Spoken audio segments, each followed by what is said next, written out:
Hermanos, tengan todos ustedes muy buenas noches. Les saludo en el nombre de nuestro Señor Jesucristo. Para nosotros como Civitas Dei es un gozo, un placer poder continuar con este tiempo de masterclass. En esta oportunidad con la masterclass del legado de la Iglesia Antigua para la Reforma Protestante. Esto como requisito y para la diplomatura en Teología Reformada. Agradecerles, pues, hermanos, su participación y porque cada día nosotros junto a ustedes venimos creciendo en el conocimiento del Señor. Para nosotros, como Civitas Dei, es muy importante el conocimiento del Señor, la teología, pero además también que esto pueda verse reflejado en sus iglesias. Por eso, para nosotros es importante que nuestros maestros, nuestros ponentes, también pues tengan su labor pastoral, un corazón pastoral en favor de la iglesia local. En esta oportunidad, nuestro hermano Daniel Eguiluz estará exponiendo el tema. Él también ha sido o es teólogo y pastor.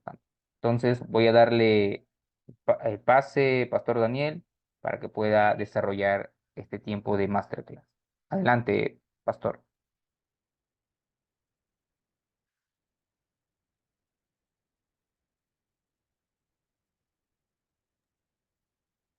Muchas gracias por la invitación. Estoy muy contento de estar con ustedes en esta noche. Le doy gracias a Dios por la oportunidad de exponer acerca de este tema que me parece que es tan importante. Eh, Giancarlos, tengo ya el poder para compartir la pantalla, ¿verdad? Sí, sí, Pastor, sí lo quiero. Bien. Muy bien. Hermanos, ¿qué les parece si empezamos con una oración? Acompáñenme. Padre nuestro que estás en los cielos, santificado sea tu nombre. Te damos las gracias, Señor, por esta noche. Gracias por la oportunidad de conectarnos, de estudiar juntos este tema de el legado de la Iglesia Antigua para la Reforma Protestante. Te pedimos de que me ayudes a exponer con claridad, de una manera acertada, que sea fiel a la evidencia que tenemos, a las fuentes, y a la misma vez también que nos ayude a todos nosotros a comprender el desarrollo de la doctrina, nuestra comprensión del Evangelio y apreciar tu obra de instrucción, preservación, reforma y renovación para tu iglesia, para que cada uno de nosotros podamos también discernir el rol que tenemos que cumplir en esta labor continua en el presente.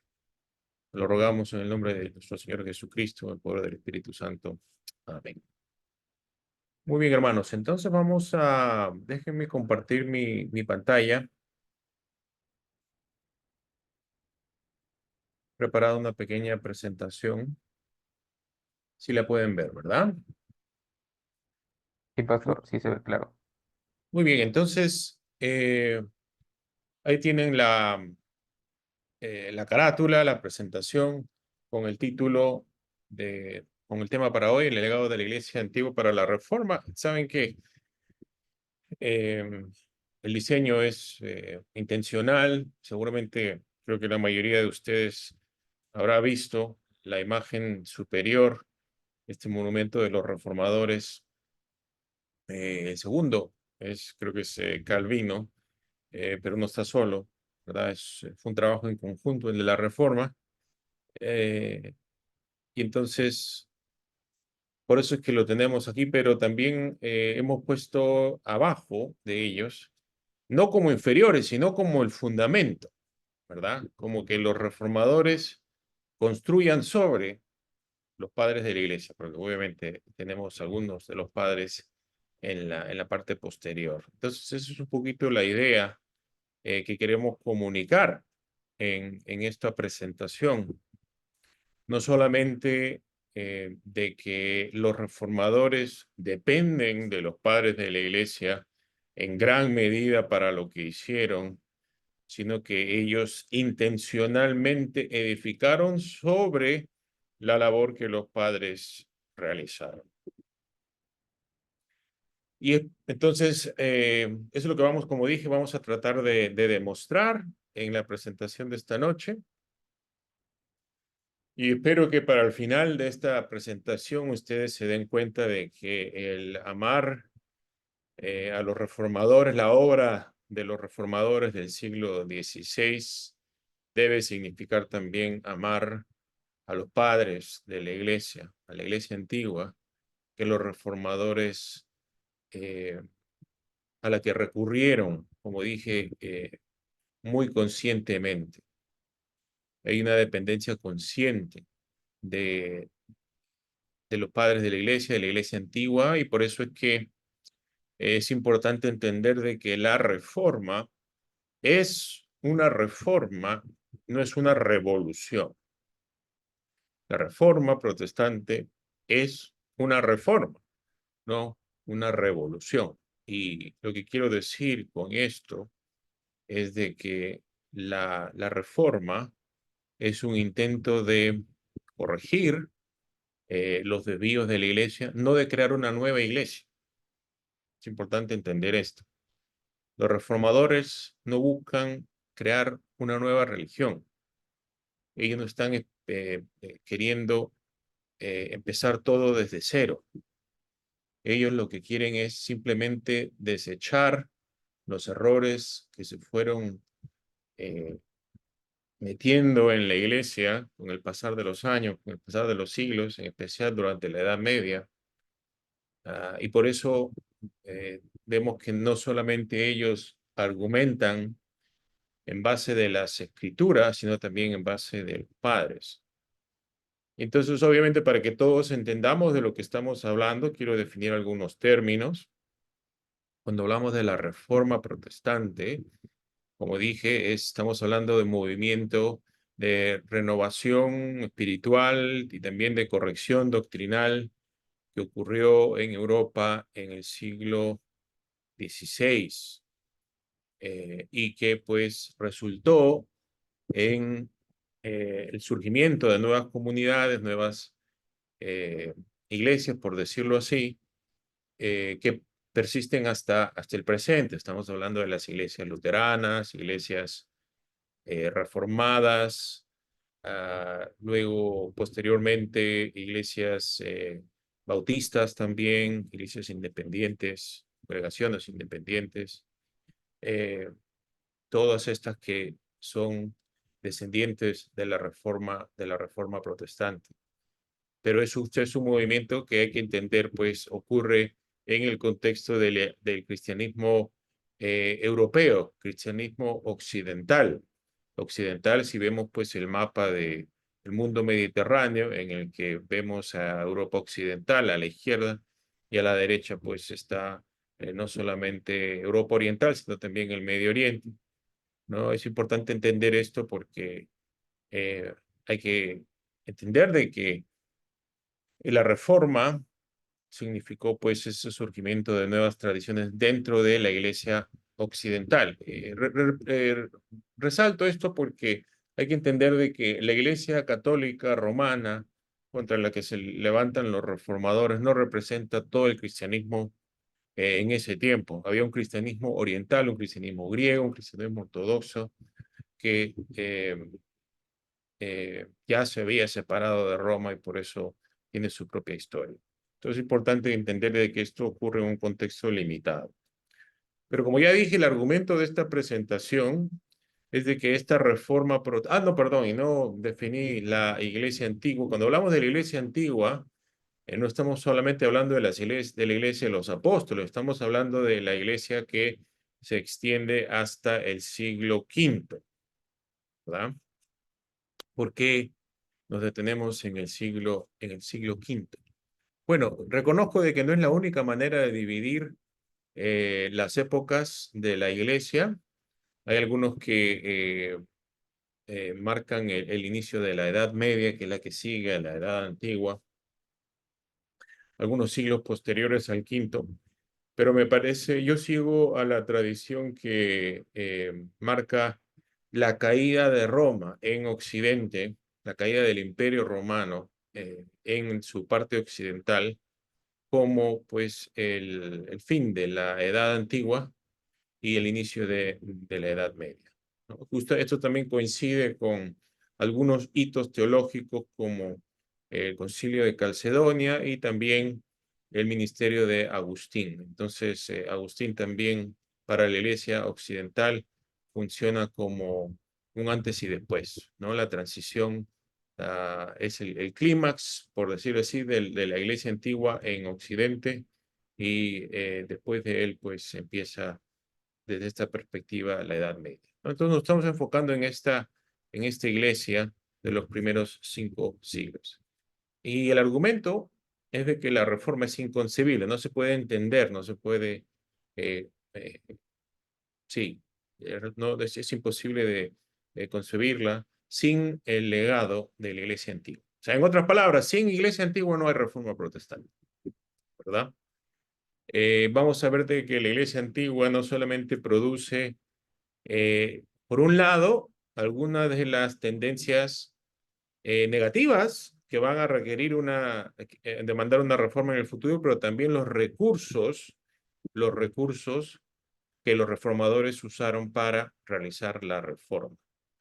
Entonces, por eso es de que en la reforma protestante no vamos a ver que tanto los reformadores como los apologistas católicos romanos, ambos bandos apelan a los padres, porque ambos tienen algo en que apoyarse de los padres. Los padres, vamos, como digo, vamos a ver cosas buenas eh, que le van a ayudar a los reformadores y que van a ser esencial, como digo, eh, algunos recursos sin los cuales los reformadores simplemente no pudieron haber llevado a cabo una reforma, pero por otro lado también eh, algunas tendencias negativas que posteriormente van a demandar esta reforma. Y vemos entonces que realmente la iglesia antigua se convierte en un tipo de madre de todas las iglesias posteriores. Y cuando digo esto me refiero de que realmente esta iglesia antigua es la madre no solamente de eh, la iglesia católica romana, pero también de las iglesias protestantes, ¿no? Entonces, parte de la historia, de la herencia que todo el cristianismo mundial recibe, ¿no? Y el orden que vamos a seguir para analizar justamente este legado va a ser siguiendo pues las famosas solas. Vamos a hablar de sola escritura, solus Christus, sola fide, sola gratia. No vamos a hablar de soli deo gloria. Uno se preguntará por qué. Porque pues soli deo gloria de cierta manera es esta idea de que a Dios solo sea la gloria. Realmente es como un resumen de todo, ¿no? Es el resultado de afirmar sola escritura, solus Christus, sola fide, sola gratia. Pero también otra cosa que es una cosa importante que entender es que esta sistematización en las 5 solas tampoco no es algo que los mismos reformadores hicieron. No es que no es que Lutero, no es que Calvino hablaban de las 5 solas, ¿no? Como digo, esta sistematización es el resultado del análisis teológico de la reforma posteriormente. No creo que fue en el siglo XX que recién se comenzó a hablar de las cinco solas, aunque la fecha exacta no la tengo en mente ahora. Pero entonces hay que entender que estas 5 solas no son por decirlo así, un paquete completo que los reformadores es una manera de entender su trabajo, pero de todas maneras, debido al énfasis que sí encontramos en el trabajo de ellos, nos sirve como un buen filtro para entender este, este legado de la iglesia antigua. Creo que vamos a tener tiempo para preguntas al final, ¿verdad, Giancarlos? Entonces, vamos a hablar de muchas cosas, como pueden ver. Em, Como digo, a mí todo esto me parece sumamente interesante. Me imagino que si están conectados es porque también les interesa a ustedes. Lo más probable es que van a surgir preguntas en el transcurso de esta presentación, porque obviamente no puedo desarrollar en detalle todo lo que voy a decir. Es una presentación única. Así que les recomendamos que Si surgen estas preguntas, que por favor las apunte para que cuando tenga la oportunidad de hacerlo, las haga. Entonces empezamos viendo la relación entre la iglesia antigua y sola escritura. Y acá es realmente si hay un principio eh, más fundamental, más básico de la reforma protestante es este principio de sola escritura. Sin sola escritura no hay reforma protestante. ¿Verdad? De acá es que surge todo. Eh, y acá lo que tenemos que ver es que sin iglesia antigua no hay escritura, no hay Biblia. No hay Biblia ciertamente como la conocemos nosotros en el presente. Bueno, acá tenía una cita, pero para aclarar lo que estoy diciendo antes de pasar a la cita, lo que quiero decir brevemente es de que obviamente la iglesia siempre ha tenido un canon, siempre ha tenido una Biblia, por eso es de que el Nuevo Testamento habla de las Sagradas Escrituras, pero hay que entender de que en el tiempo de los apóstoles, en el tiempo de nuestro Señor Jesucristo, el canon bíblico era diferente al nuestro. Lo que ellos le llamaban las Sagradas Escrituras eh, eran esencialmente, pues, es el Antiguo Testamento que tenemos nosotros. Lo que nosotros tenemos como Biblia, como las Sagradas Escrituras completas, en nuestro canon, incluye un Nuevo Testamento que no existía en el tiempo del Señor Jesucristo y que tomó sí, bueno, muchos años, algunos siglos para completar. Entonces, obviamente creemos nosotros que Dios es el que está dirigiendo todo este proceso, guiando a la iglesia en este proceso, para que la iglesia reconozca los libros que Él inspiró para ella. Pero es la iglesia antigua el medio que Él utiliza justamente para traernos la Biblia como la tenemos nosotros en el presente. Por eso decimos que sin iglesia antigua no hay Biblia, sin Biblia no hay reforma. Y no solamente vemos que recibimos de la iglesia antigua la Biblia como la tenemos nosotros en el presente, sino también eh, heredamos de la iglesia antigua esa valoración de las escrituras como la norma principal para todo lo que la iglesia enseña, ¿no? Y eso es realmente lo que está detrás del principio de sola escritura. Y por eso es que acá también quería compartir esta cita con ustedes, una cita que viene de la catequesis de Cirilo de Jerusalén, que fue escrito en el IV siglo. Y fíjense lo que dice. Es muy parecido a lo que escucharían ustedes a un pastor evangélico decir en el presente. Solamente para que vean que esta manera de pensar también estaba presente en la iglesia antigua y nosotros la hemos heredado de ellos. Dice así Cirilo. Pues acerca de los divinos y santos misterios de la fe. Fíjense lo que dice. No debe transmitirse nada sin las sagradas escrituras, ni deben aducirse de modo temerario cosas simplemente probables. O sea, no debemos nosotros estar predicando, enseñando simplemente lo que nos parece probable y apoyados en argumentos construidos con palabras artificiosas. Y no creas pues que voy a proceder de este modo, sino probando por las escrituras lo que te anuncio. ¿Okay? Él lo que intenta es construir toda su enseñanza en las escrituras. Y luego él sigue, pues esta fe a la cual debemos nuestra salvación. Fíjense que esta cita también tiene que ver con sola fide, ¿eh? Porque está que la salvación es por la fe.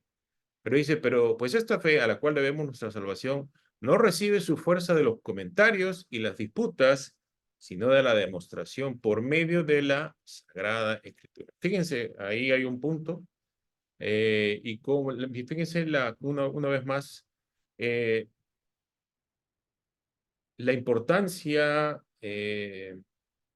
superlativa y única que Cirilo, junto con otros, obviamente no les puedo, si quisiera yo, me podría pasar toda la noche compartiendo citas, pero ese no es el punto de la presentación. Así que, como dicen, para muestra un botón. Entonces, miren lo que dice Cirilo, pero no es de ninguna manera el único padre que hablaría de esta manera. Entonces ven aquí la prioridad que le da a la escritura para la labor teológica. Entonces, como ya estábamos diciendo, de la iglesia antigua recibimos, por un lado, la Biblia completa, formación del Nuevo Testamento.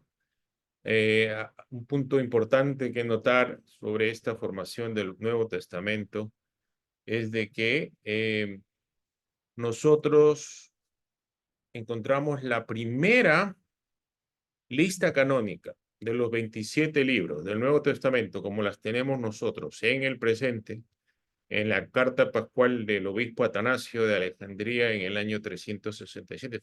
Fíjense que es el año, sí, estamos hablando del cuarto siglo, mediados del cuarto siglo. La primera mención de una lista canónica del Nuevo Testamento completa, completa. Obviamente esto no quiere decir que recién en el año 367 comenzó la iglesia a leer los libros del Nuevo Testamento, por supuesto que no. Obviamente, como podemos leer en la misma Biblia, Pablo les decía a las iglesias, esta carta que les he escrito a ustedes, envíensela a las otras iglesias para que ellos también la lean. Ya para el segundo siglo vemos claramente que hay un canon básico, eh, fundamental, que consiste en los cuatro evangelios y las cartas de Pablo. Podríamos agregar ahí el libro de los Hechos también. Pero si hablamos de la lista de los 27 libros del Nuevo Testamento como lo tenemos en el presente, esta lista completa recién aparece en el año 367. Esto no quiere decir, obviamente, de que recién tenemos que concluir de que eh, Atanasio fue tal vez el primero en identificar los 27 libros del Nuevo Testamento. Es la evidencia más temprana que tenemos. Es de lo que ha quedado, la evidencia que ha quedado, que obviamente es fragmentaria, es limitada, es lo más temprano que tenemos. Y esto nos advierte una vez más de que la formación del canon fue un proceso que demandó el trabajo, la colaboración de toda la iglesia antigua. La Biblia, como la tenemos, no cae del cielo con los 66 libros que tenemos nosotros. La Biblia es una colección de libros que no fueron escritos todos a la misma comunidad. Obviamente uno puede, más fácil en ese sentido lo del Antiguo Testamento, porque al fin y al cabo todos fueron escritos a Israel. Pero en el Nuevo Testamento ven de que no todos los libros son escritos en la misma comunidad. La carta de Romanos fue escrita a los romanos, la carta de los Corintios o las cartas a los Corintios fue escrita a los Corintios, y así sucesivamente. Finalmente uno va a tener que coleccionar todas estas cartas escritas a diferentes comunidades, escritas por diferentes personas en el canon que tenemos. Entonces, se dan cuenta pues que esto demanda la colaboración y la coordinación de la iglesia. Y entonces por eso es que demora cierto tiempo, pero finalmente se llega ahí, pero vemos una vez más que la Biblia es un regalo de Dios que lo recibimos de la mano de la iglesia antigua. Eh, pero acá también a la misma vez tenemos que reconocer algunas limitaciones. Y esto se relaciona con el tercer punto que ven en su pantalla, que habla de la carencia de un decreto ecuménico sobre el canon bíblico. A veces se escuchan leyendas de que en el concilio de Nicea se decretó el canon de la Biblia y realmente no hay evidencia de ello. Eh, no hay un decreto ecuménico. Y como digo, cuando hablo de ecuménico es importante que entendamos de que no es ecuménico en el sentido moderno, de que creemos que todas las religiones, que todas las iglesias cristianas se unifiquen o se pongan de acuerdo o se reconcilien. No, no es ecuménico en ese sentido. Es ecuménico en el sentido de universal, En el mundo, en la iglesia antigua, surgen estos concilios ecuménicos, son concilios que representan a todo el Imperio Romano, por decirlo así, a todo el mundo, y que representan por ello un consenso universal de la iglesia. Y acá es importante notar, en uno de estos concilios ecuménicos hay un decreto sobre el canon bíblico. Y esto lo menciono porque si bien vemos que a partir del siglo IV ya encontramos las listas del Nuevo Testamento como las tenemos en el presente, es importante entender de que estamos hablando de la lista del Nuevo Testamento. Si hablamos del canon completo, Antiguo y Nuevo Testamento, la misma carta de Atanasio no es igual al canon que tenemos. Él incluye en el Antiguo Testamento algunos libros que nosotros no tenemos en nuestra Biblia. Y acá es importante reconocer de que realmente la Biblia que nosotros usamos en la iglesia evangélica, en la iglesia protestante, representa el canon que adoptaron los protestantes, los evangélicos, en la reforma protestante, pero que en la iglesia antigua las iglesias eran capaces de tener comunión y verse como una iglesia a pesar de que no estaban de acuerdo acerca de todos los libros que deberían leerse en la iglesia. Y acá, para entender por qué ocurre esto, una vez más, ya dijimos, la Biblia no cae del cielo para que nosotros la leamos en las iglesias, su proceso de colección. Pero acá es importante reconocer algo o notar algo, de que la Biblia principal que utiliza la iglesia antigua, al menos inicialmente, ¿verdad? Son las traducciones griegas de la Biblia, no es la Biblia hebrea. Son la Septuaginta, tal vez alguna otra traducción griega que había presente. Sabemos que habían otras traducciones porque en el Exapla de Orígenes, en el siglo III, él presenta diferentes traducciones, ¿no? Entonces vemos que había más de una traducción. La Septuaginta era la más usada, la más conocida, pero vemos que la Septuaginta incluye no solamente los libros eh, de, eh, de la Biblia hebrea, sino que también incluye libros deuterocanónicos, incluso libros que no están, por ejemplo, en el canon de la Iglesia Católica Romana en el presente. Entonces, por eso es que luego surge la pregunta de cuáles de estos libros, que también están aquí en las Septuagintas, la iglesia debe leer en la iglesia. Bueno, en las reuniones de la iglesia, ¿no? En el culto, en la liturgia.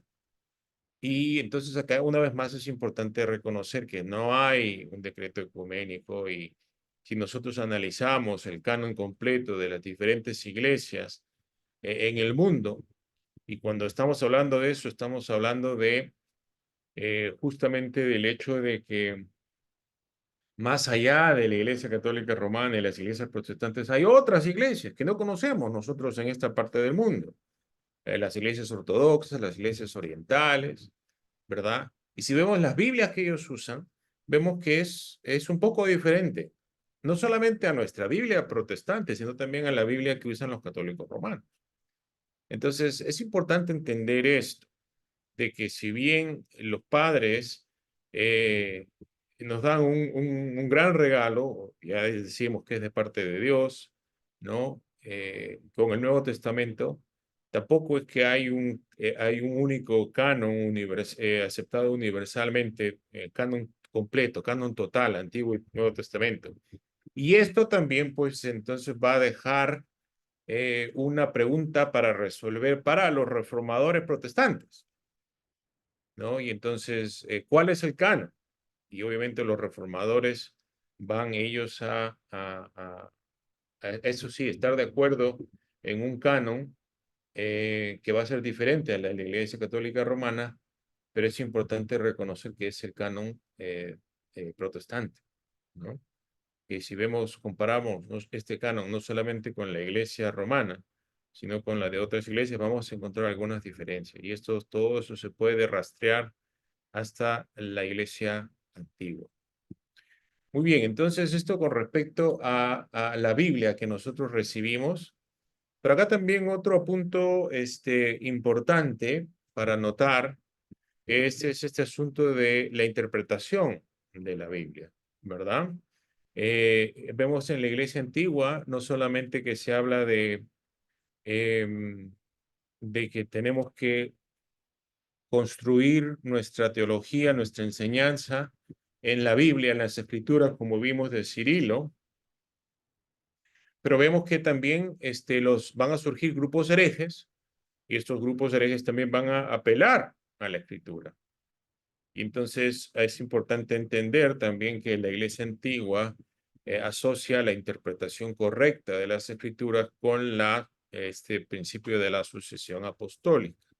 Es que los obispos, los pastores de la iglesia que reciben su cargo de los apóstoles del primer siglo, son realmente la guía más confiable para entender también lo que la escritura quiere decir. Y entonces acá también está el asunto eh, de la tradición, ¿verdad?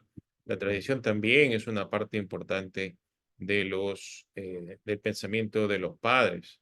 Todo esto también, obviamente, como estamos viendo, eh, es algo a lo que Roma va a apelar en el siglo XVI, ¿verdad? Pero acá también es importante notar de que los reformadores no se oponen en sí a la idea de la tradición o de una tradición eclesiástica que sea valiosa. Eh, por eso es que ellos también apelan a los padres. Al apelar a los padres, están apelando los reformadores a la tradición. Entonces, no estaban diciendo los reformadores de que la tradición no existía o que no tenía ninguna importancia. La tradición es una fuente también de enseñanza para la iglesia, pero lo que ellos alegaban es que esta misma tradición tiene que juzgarse a la luz de las escrituras. Esa es la interpretación correcta de sola escritura, ¿verdad? Eh, pero vemos que esos asuntos también surgen en la iglesia antigua. El último punto que menciono ahora en relación a sola escritura, la tradición, es que también vemos aquí entre los padres un modelo para los reformadores cuando Roma quiso en los primeros siglos de la iglesia levantarse como la jefa del resto de la iglesia. Acá tengo una cita del obispo Cipriano de Cartago para que entiendan el contexto de la cita. Esto es del siglo III, más o menos por el año 256, creo. Eh, y vemos que surgió esta controversia acerca de si la iglesia debería o no recibir o reconocer el bautismo de los cismáticos, de las iglesias que se habían separado de la iglesia, de la gran iglesia. Roma toma una postura y demanda que el resto de las iglesias tome una misma postura que ellos, alegando de que eso representaba la tradición que ellos habían recibido de los apóstoles.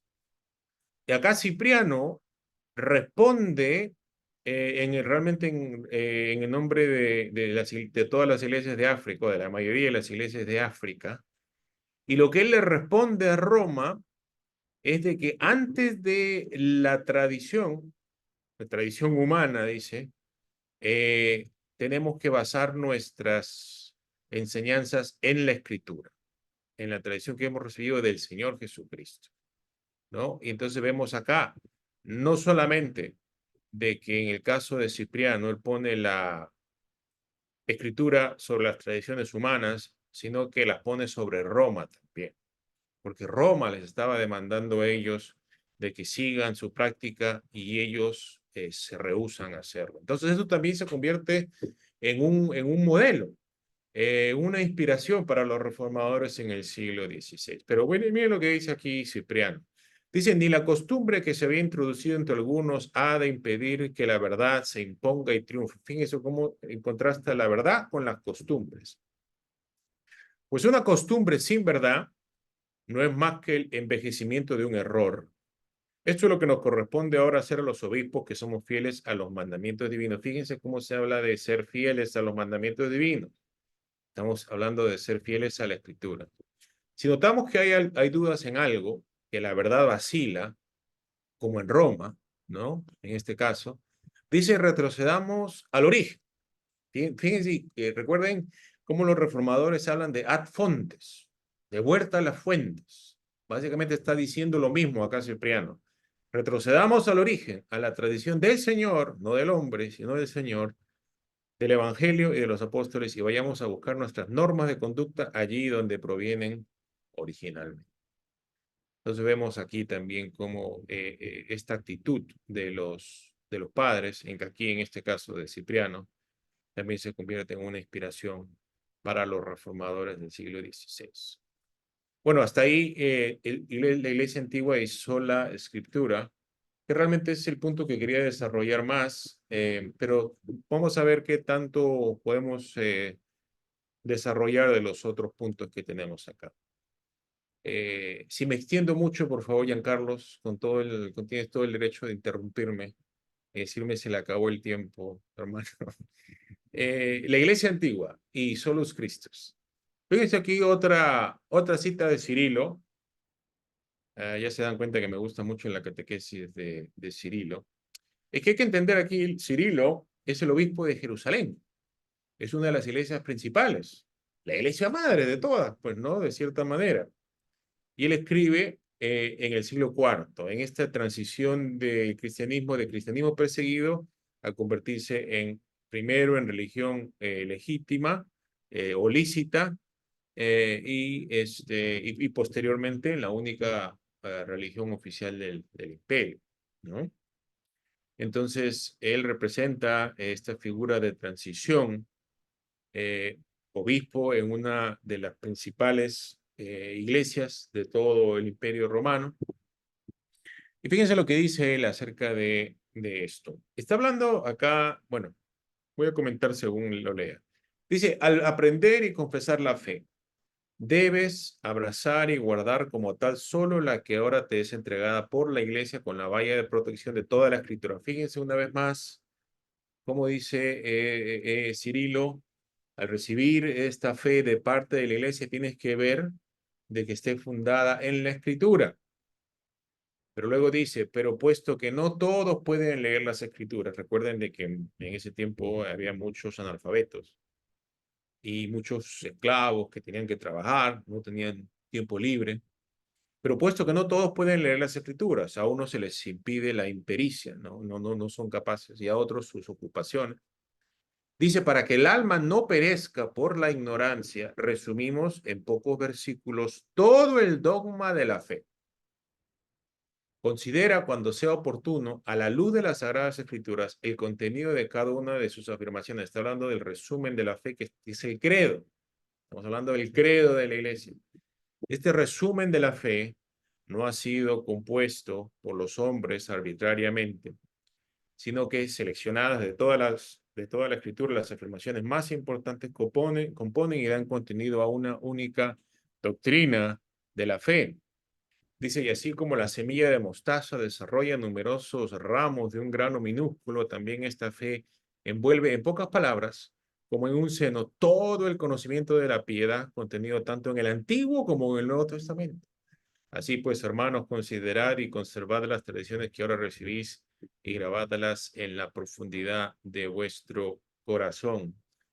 ¿Por qué comparto esta cita? Porque fíjense de que de la iglesia antigua no solamente recibimos nosotros, y eso es muy importante, hermanos, esto es muy importante.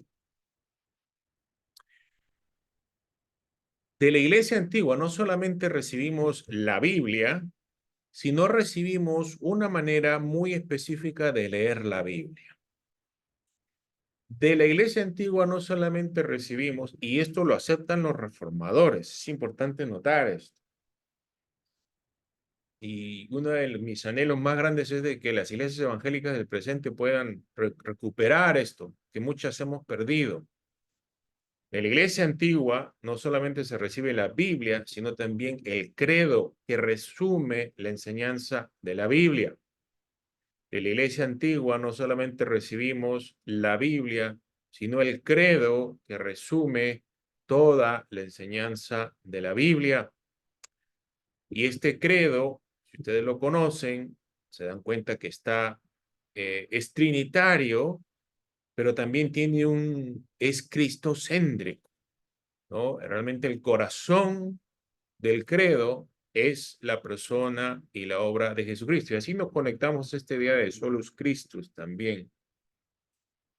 Por todas estas cosas que estamos diciendo, vemos de que de la iglesia antigua no solamente se recibe la Biblia, sino también la manera de interpretar la Biblia correctamente, y es una interpretación cristocéntrica. Y justamente porque la iglesia antigua tiene claro de que la fe cristiana está centrada en la obra, en la persona y en la obra de Jesucristo, es de que los grandes debates de la iglesia antigua eran justamente acerca de la persona de Jesucristo, cómo entender al Señor Jesucristo.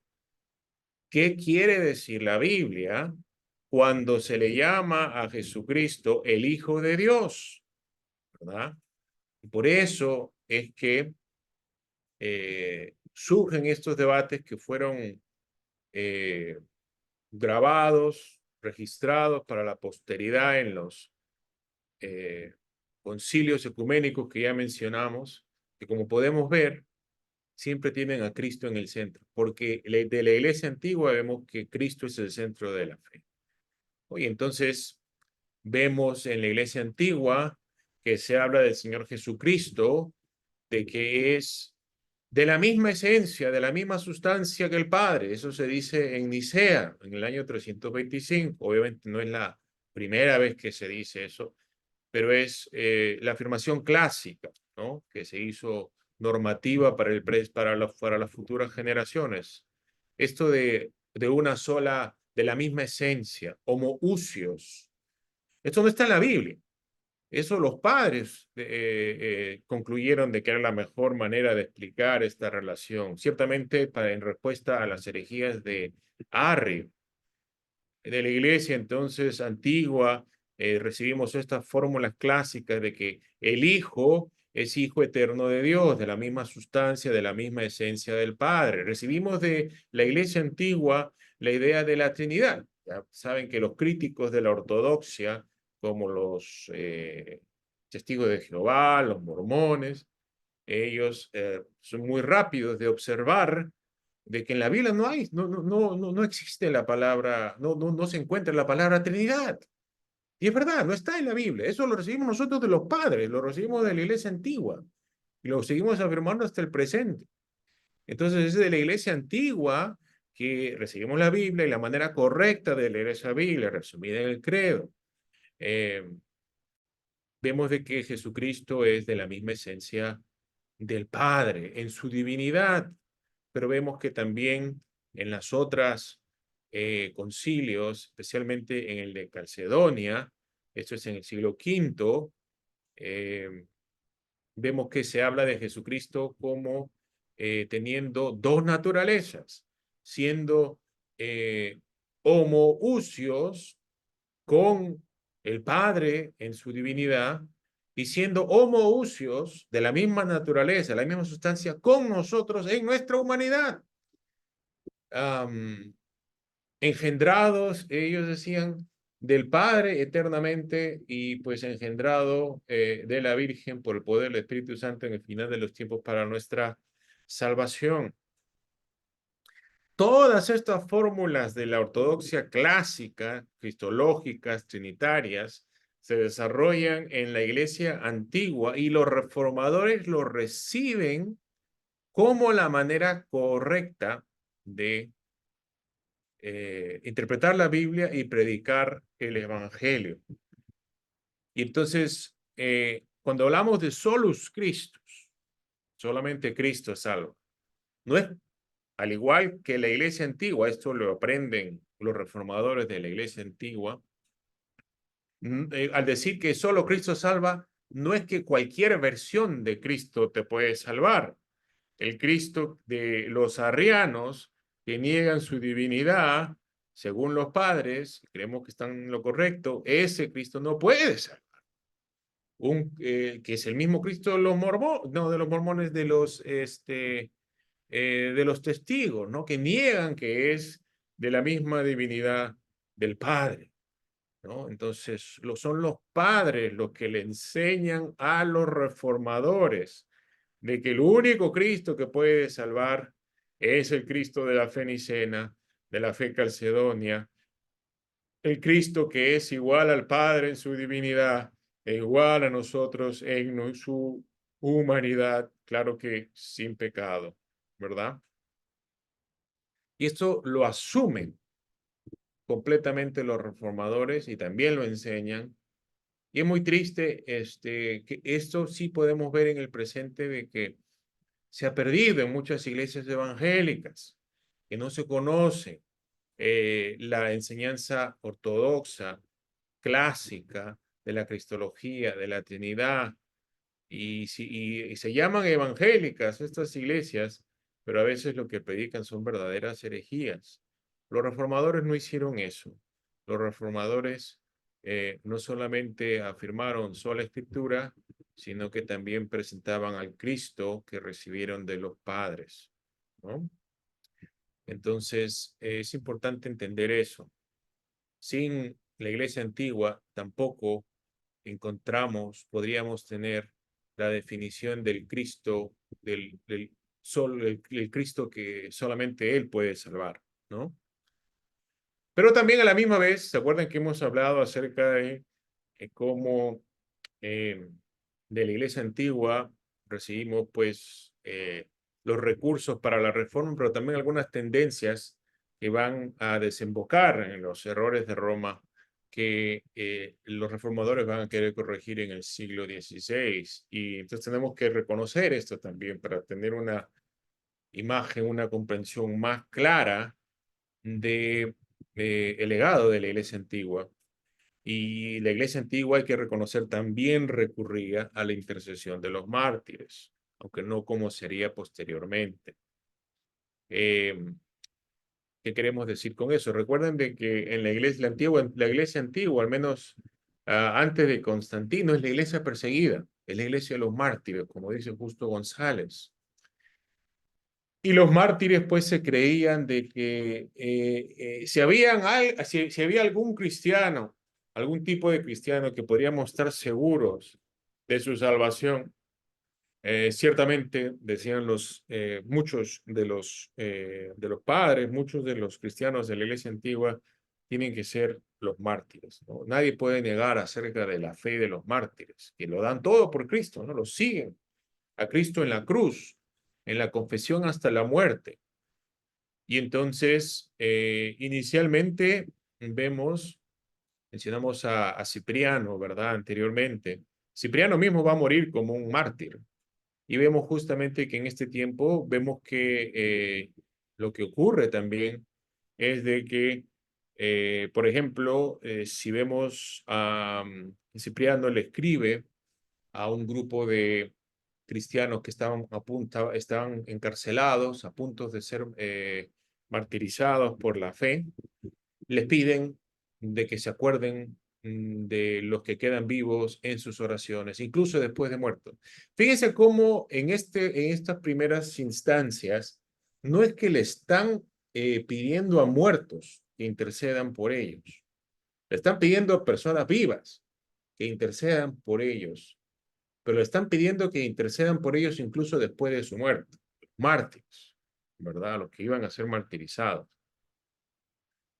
Y entonces con el tiempo, realmente que los primeros santos que la iglesia celebra y reconoce, se podría decir que son los mártires, porque luego de que ellos mueren, la iglesia comienza a recordar la memoria de estos mártires y así también surgen pues las fiestas de los santos, ¿no?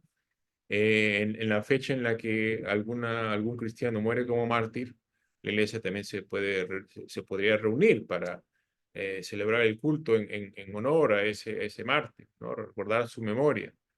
Y entonces, como decimos inicialmente, vemos cómo en los primeros siglos se les pide a estos mártires que también intercedan, sigan intercediendo por la iglesia, incluso después de muertos, sabiendo de que el Señor pues los iba a escuchar a ellos.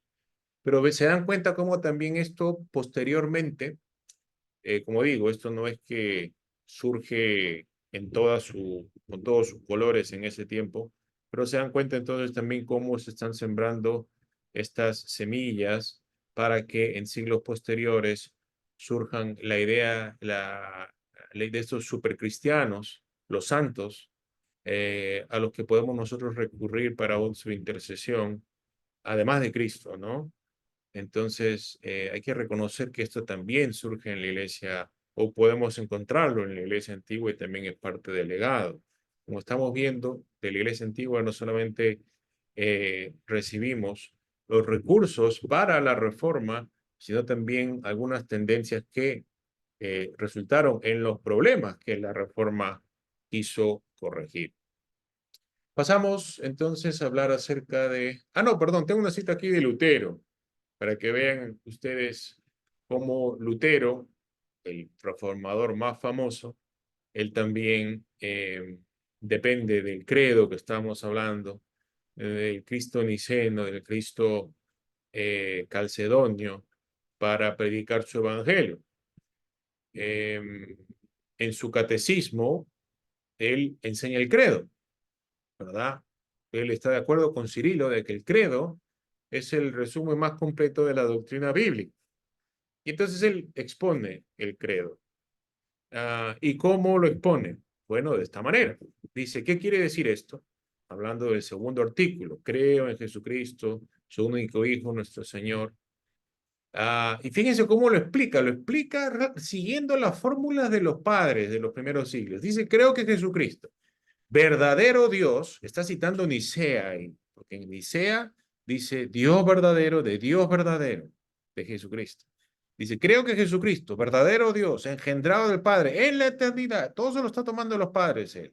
Y también verdadero hombre, nacido de la Virgen María, es mi Señor, que me ha redimido a mí, hombre perdido y condenado, y me ha rescatado y conquistado de todos los pecados de la muerte, del poder del diablo, no con oro o plata, sino con su santa y preciosa sangre y con su inocente pasión y muerte.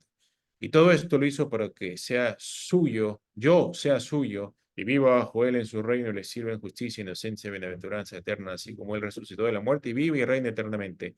Esto es con toda certeza la verdad. Fíjense, como Lutero, solamente para dar un ejemplo, no es el único que hace esto, pero es el más famoso que vemos aquí. Vamos a hablar acerca de la iglesia antigua y sola fide. Recuerden que solamente vamos a hacer 4 solas, así que ya estamos por la mitad y dijimos que el primero era el más largo.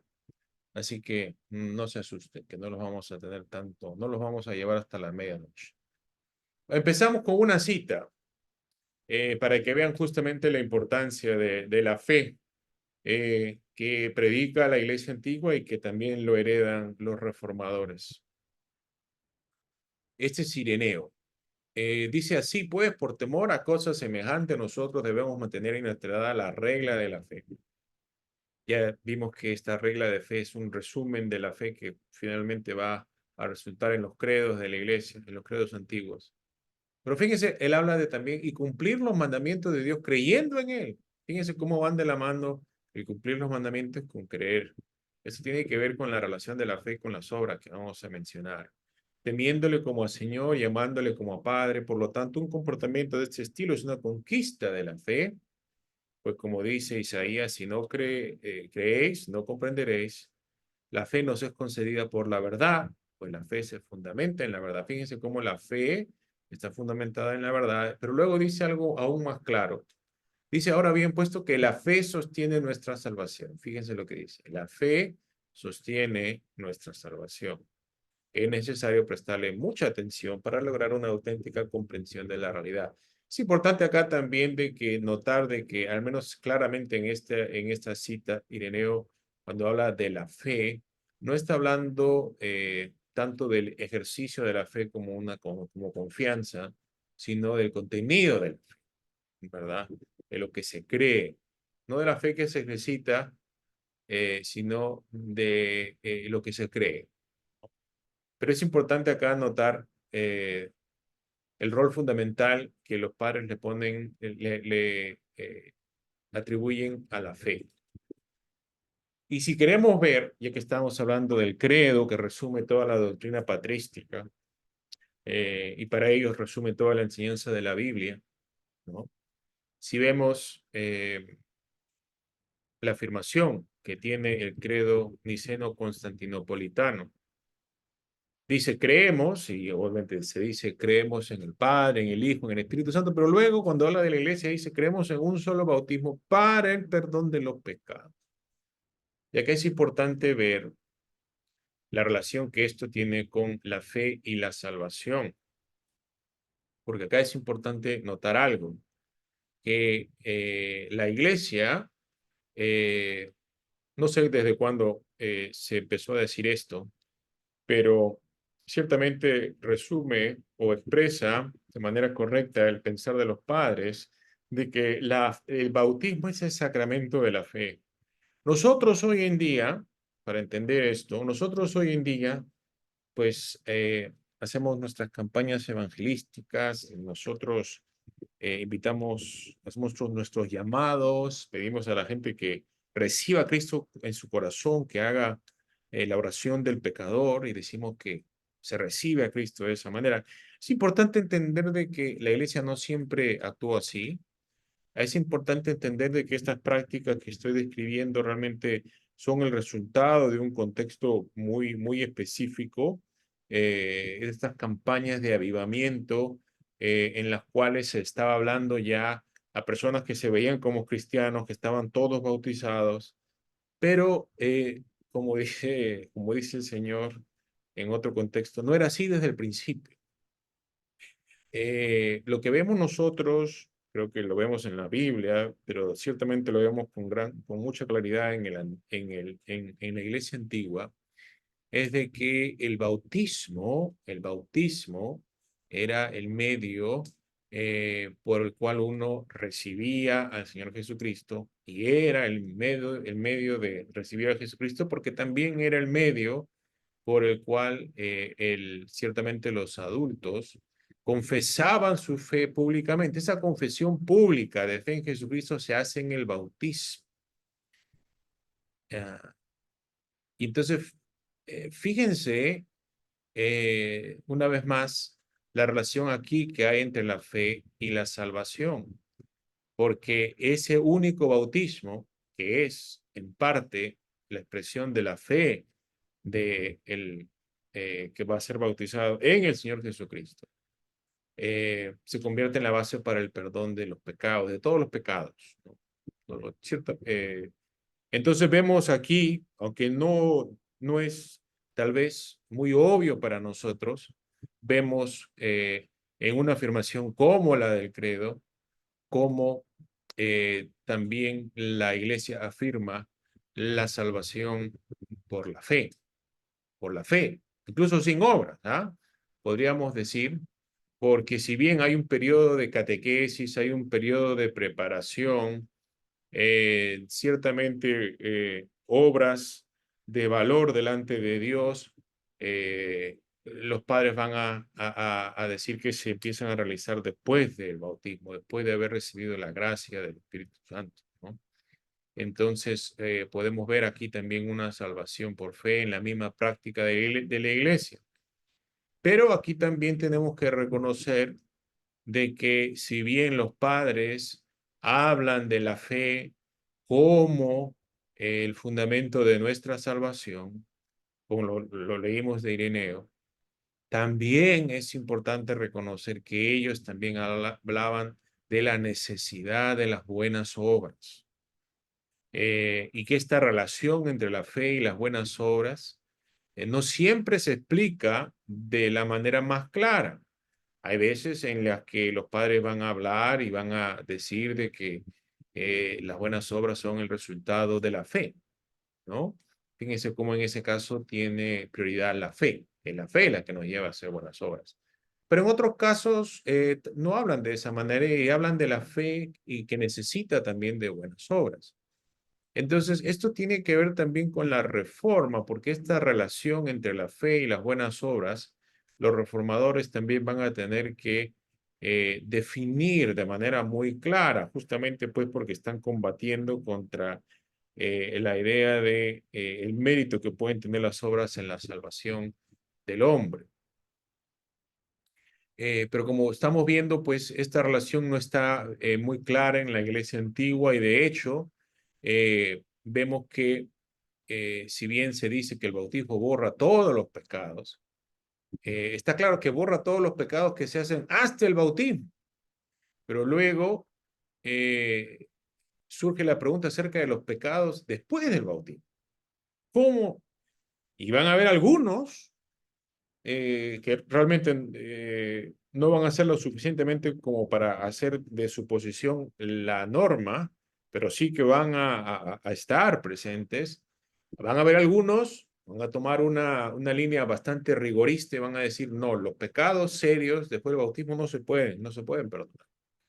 La mayoría de la iglesia finalmente va a concluir de que sí se pueden perdonar. El Señor Jesucristo es un Dios de misericordia, para él muere por pecadores, pero sí se va a desarrollar también un rito de penitencia que si bien inicialmente no se le va a conocer como uno de los 7 sacramentos, sí que pone las raíces para lo que posteriormente se va a conocer como el sacramento de la penitencia, ¿no? Y todo esto vamos a ver de que tiene que ver también con otros asuntos que los reformadores ellos van a combatir, porque vemos de que en la iglesia antigua vemos que sí hay la práctica de la oración por los muertos. Se oran por los muertos. Se ora por las personas después de que ya han partido esta vida. No hay una explicación clara de por qué se hace esto, pero justamente porque se ora por los muertos es que posteriormente en en la iglesia occidental, en la iglesia latina, eh, justamente especulando acerca de, bueno, ¿por qué hacemos esto y cuáles son los beneficios de esto? Que posteriormente va a surgir la doctrina del purgatorio, ¿no?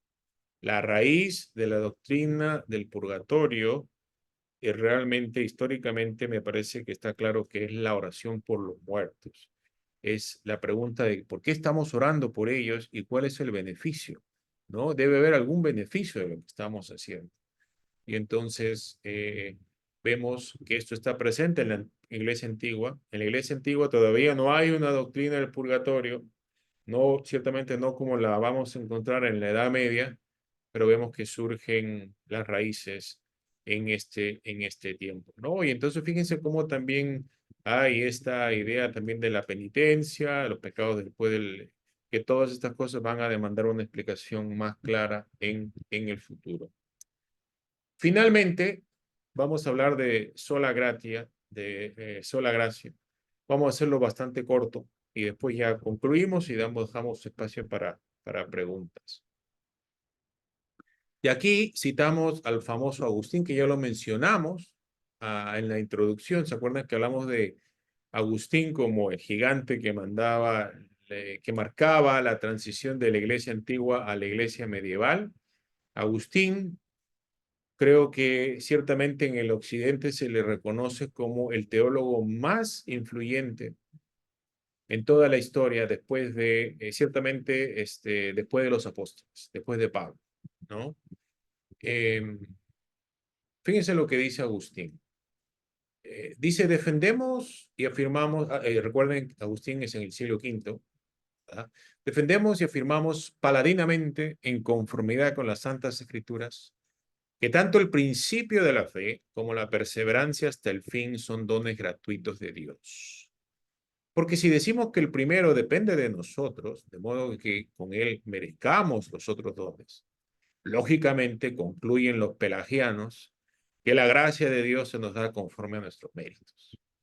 Pero si ambas cosas son de Dios, es decir, el principio y el fin, de la fe, de la vida cristiana, si ambas cosas son de Dios y en su divina presciencia previó que las había de dar, de todo, en todo hay que reconocer y predicar la predestinación, fíjense, a fin de poner inexpugnablemente a cubierto de todo ataque esta verdad. La gracia de Dios no se da según nuestros méritos. Agustín, el don de la perseverancia. Citamos a Agustín porque realmente Agustín es un caso extraordinario aquí. Agustín ya tiene sus fechas ahí, nace en el 354, muere en el año 430. Él, en contraste a Cirilo, que fue obispo de Jerusalén, él no fue un obispo de una ciudad importante, no de una de las más importantes. La ciudad más importante en el norte de África era Cartago, pero él se convirtió en obispo de Hipona. Pero justamente pueden ver ustedes la importancia, la estatura, el peso teológico que tiene, que a pesar de que no era obispo de una de las principales iglesias, se convierte en el teólogo más influyente, ¿no? Y Agustín, como ya vimos en la cita, él defiende la causa de la iglesia en contra de Pelagio, que era un monje británico que enseñaba básicamente de que Adán simplemente nos dejó un mal ejemplo. Nosotros seguimos teniendo recurso a todos los poderes espirituales que él tenía, y nosotros, si nos esforzamos, podemos llegar a una perfección cristiana, ¿no? Y en este caso, pues entonces hay un verdadero mérito humano, ¿verdad? eh, para merecer la salvación. Y entonces por eso es que Agustín, esta lucha contra Pelagio es lo que lo lleva a Agustín a desarrollar una doctrina de la gracia mucho más clara, mucho más elaborada, mucho más detallada que cualquiera de sus predecesores. Es Agustín el que define con mayor claridad de todos los padres hasta su tiempo, la enseñanza del pecado original, el hecho que todos somos pecadores, que nacemos pecadores, él habla de la humanidad como una masa de perdición. Y justamente por la incapacidad completa que tiene el hombre sin la ayuda de Dios, es que, como vimos en la cita anterior, él le atribuye completamente la salvación a la gracia divina de principio a fin, de principio a fin. El ser humano no puede hacer nada bueno, nada meritorio, nada que merezca una recompensa de Dios sin que primero la gracia de Dios venga y capacite al hombre para hacer tal cosa. Y por eso es que él también habla de la predestinación, ¿no? Si el hombre depende tan completamente de la gracia de Dios, entonces Dios tiene que determinar también desde el principio quiénes va a salvar. Y acá es importante notar de que realmente las doctrinas de la gracia tuvieron una influencia mayor en la iglesia latina. Agustín escribía en latín, él no escribía en griego, parecía que no conocía griego él. Y entonces él no va a influir de la misma manera en las iglesias del este, a las iglesias griegas, y ellas nunca pues van a realmente adoptar todas las doctrinas que asociamos, estas doctrinas de la gracia que asociamos con Agustín. Eh, yo diría de que muchos a través de la historia en la iglesia antigua rechazarían la doctrina de la predestinación de Agustín, pero es esta doctrina de la gracia, de la predestinación que desarrolla Agustín, que los reformadores como Lutero y como Calvino van pues a defender, y de ahí es que también surge esta sola de sola gratia. Pero como estamos diciendo, no solamente recibimos de la iglesia antigua eh, cosas buenas, cosas saludables, También recibimos algunas cosas un poco problemáticas. Y entonces vemos que Agustín también va a desarrollar una doctrina de la justificación que realmente era un poco diferente a la de los reformadores. Y los reformadores van a definir la justificación como una declaración forénsica de Dios, ¿no? Mientras que él la explica más como una infusión de gracia transformadora, que es realmente la definición de la justificación que va a adoptar Roma. Entonces, si hablamos de la justificación, de lo que significa la justificación, Roma diríamos que sigue eh, con mayor cercanía a Agustín que los reformadores. Pero si hablamos de la predestinación y la gracia, tendríamos que entonces decir de que los reformadores, ciertamente en la tradición reformada, siguen con mayor fidelidad a Agustín. Pero entonces vemos aquí también que no se puede entender esta reforma sin la aportación de la iglesia antigua, en este caso de la figura de Agustín en especial. Entonces, en conclusión, y con esto ya estamos terminando y vamos a darle la oportunidad a ustedes para que hagan sus preguntas. La reforma, como estábamos diciendo, no se puede explicar sin referencia a la iglesia antigua. Sin iglesia antigua no hay reforma protestante. ¿Por qué? Pues no solamente porque la reforma produjo algunas tendencias que van a conllevar a la necesidad de una reforma, sino también producen los recursos que utilizan los reformadores para llevar a cabo tal reforma. Sin iglesia antigua no hay sola escritura, porque no hay Biblia, para empezar, ni solos Cristos en el sentido de, obviamente, que hay Cristo, ¿no? Cristo es previo a la iglesia antigua, pero solos Christus no, lo que no hay es una explicación teológica, una comprensión, una explicación teológica de Cristo que satisfaga las necesidades de nuestra salvación. Estamos hablando de afirmar un Cristo que en una sola persona reúne perfectamente la divinidad con la humanidad. De eso estamos hablando. Tampoco hay sola fide, tampoco hay sola gratia, ¿no? Entonces los reformadores dependían conscientemente de sus antepasados, ¿no? Ellos no solamente vemos en sus trabajos de que ellos citaban la Biblia, obviamente ellos la citan como la norma de las normas, la norma suprema, pero también citan a los padres, ¿no? Como ya dijimos al comienzo, la reforma fue una reforma, no una revolución, ¿no? Y entonces si hay algo que debemos aprender, hay un millón de cosas, pero acá resalto dos cosas. Si nosotros amamos la reforma, damos gracias a Dios por la reforma, entonces también tenemos que, si somos estudiantes de la reforma, también tenemos que ser estudiantes de la iglesia antigua para comprender mejor la reforma protestante. Y al igual que los reformadores del siglo XVI, debemos apoyarnos de la iglesia antigua, obviamente con discernimiento. Ya vimos que no todo lo que enseñan tiene la misma calidad, con discernimiento, según el principio de sola escritura, ¿verdad? Pero debemos apoyarnos también en ellos, como hicieron los reformadores, para la labor reformadora en el presente. Muy bien, hermanos, gracias por esta oportunidad. Esto lo quería compartir con ustedes y ahora sí, pues, quedo atento a sus comentarios.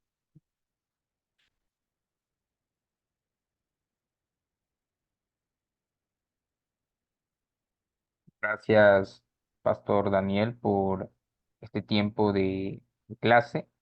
Antes de entrar a las preguntas y respuestas, quiero una vez más, hermanos, presentarnos. Nosotros somos Civitas Dei, Centro Cristiano para América Latina, y somos una promotora educativa cimentada en el Evangelio del Reino de Dios. Y en este año estamos promoviendo una diplomatura en Teología Reformada, en la cual esta masterclass de legado de la Iglesia Antigua para la Reforma Protestante forma parte del programa. Voy a proyectar tal vez una pequeña publicidad que ha estado viéndose por las redes. Aquí está la diplomatura, hermanos. La diplomatura consiste de una duración de 8 meses, ¿sí? Y de 4 cursos: Introducción a la Teología Reformada, Doctrinas de la Gracia, Teología del Pacto y Pensamiento Reformado. Estamos empezando el segundo curso, que es Doctrinas de la Gracia. Así que aún todavía estamos en la semana 2, así que si usted desea matricularse, aún puede hacerlo. Y también este diplomado tiene 4 masterclass, en la cual el día de hoy se ha dictado el primer masterclass del programa, que es Legado de la Iglesia Antigua para la Reforma Protestante, pero que nos quedan 3 más en el año, que es Credos y Confesiones Reformadas, Pactos Bíblicos y su aplicación en la vida cristiana, y Adoración y Predicación Reformada. Así que, hermanos, están invitados a que puedan participar en esta diplomatura. Y mis hermanos, eh, ahora sí voy a cerrar la transmisión y quedamos pues en las preguntas y respuestas.